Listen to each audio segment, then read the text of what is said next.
Oh. So hello guys, good morning. Ito nga pala yung mga naipon namin kalakal ngayon ito. Nakaipon kami ng kalakal, less than 1 week. So ngayon, ibebenta na namin to ngayon. Tara, samahan nyo kami. Tara, buhatin natin. Oh, kaya mo ba? Okay.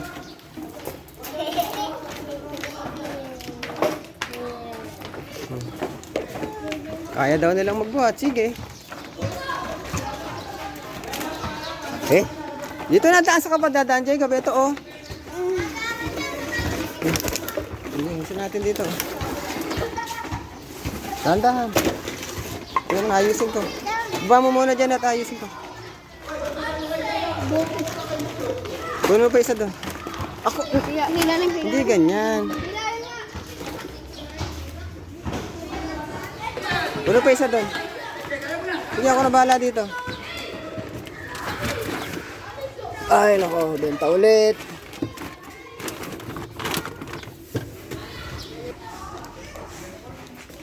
Ay, dali mo rin.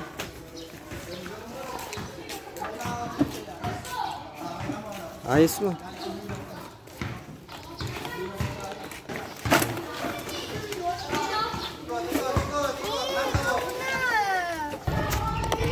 So, ayan guys, punta ka ulit kami sa junk shop para ibenta doon.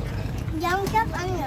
Ha? Ano junk shop? Ibentahan ng mga kalakal natin. Oh, yung mga kotse. What is English of that? Junk shop. Junk shop. Bentahan ng kalakal. Tagalog. Mga bote, gano'n, yero, Kotse. mga scrap metal. Mga sira-sirang kotse. Punta tayo ngayon doon. Mamaya, punta tayo kailangan kami teyang. Gadali natin yung palaman. Pinatay ko lang doon siya. Gawin na tayo ngayon.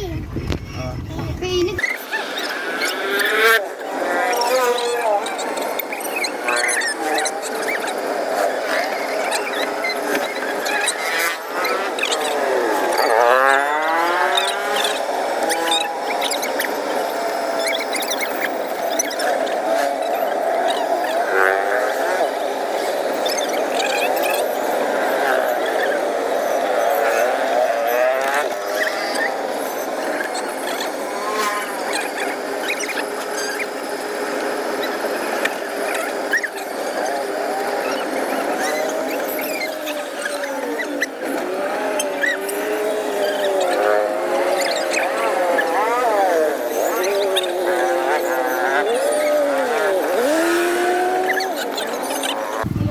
Kapag dalawa yung kotse natin, sasabihin, ano?